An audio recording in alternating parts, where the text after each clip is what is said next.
Hi, my name is Terry Wheelock, and welcome to the American Ideal. On this show, we will discuss the ideals and issues that this nation of we the people were founded upon.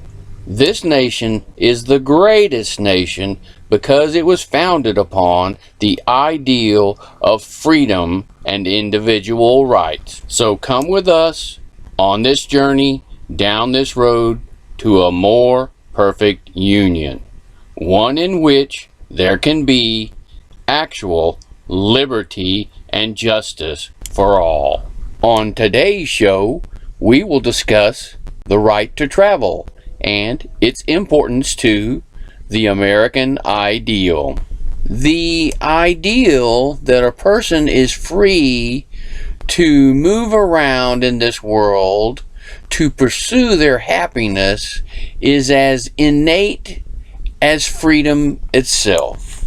This ideal of movement can be summed up in the right to travel.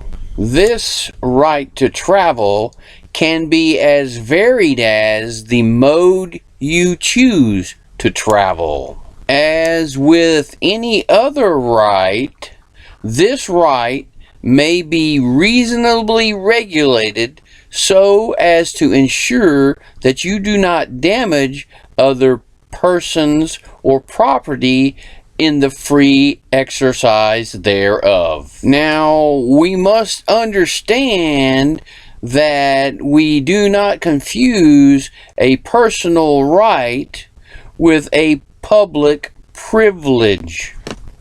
As with a right, it cannot be denied, but with a privilege, it can be denied. This brings us to the differentiation between a personal right and a commercial privilege.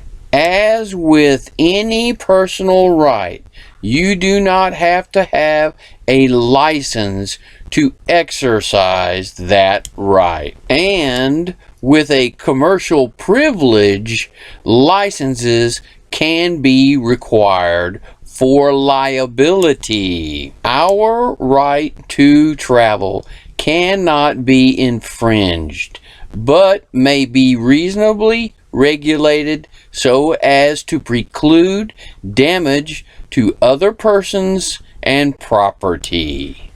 Now, our privilege to commercial travel can be licensed to ensure that no damage comes to other persons and property.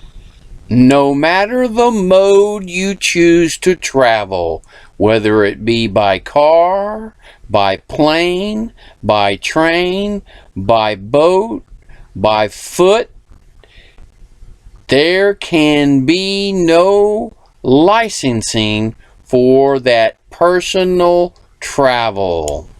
Now, if you are engaged in commercial travel, then licenses can be required.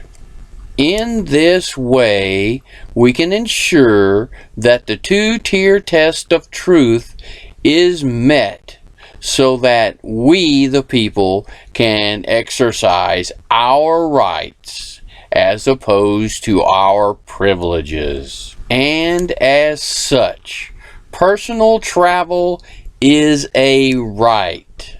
Commercial travel is a privilege. Therefore, personal travel requires no license.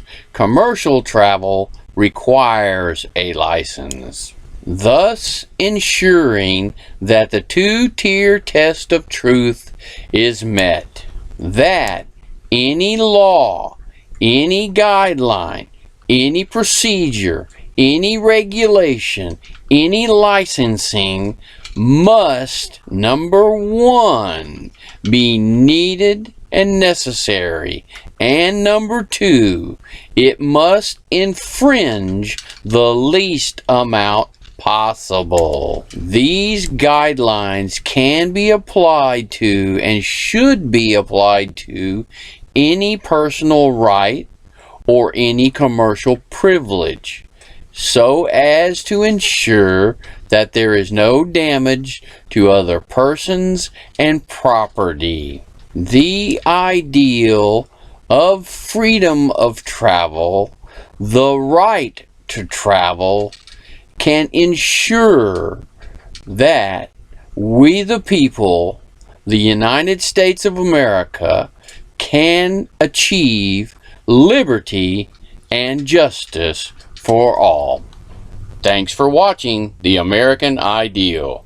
Like, comment, share, subscribe, or hit the bell notification to be informed of our future shows. Thanks. Bye now.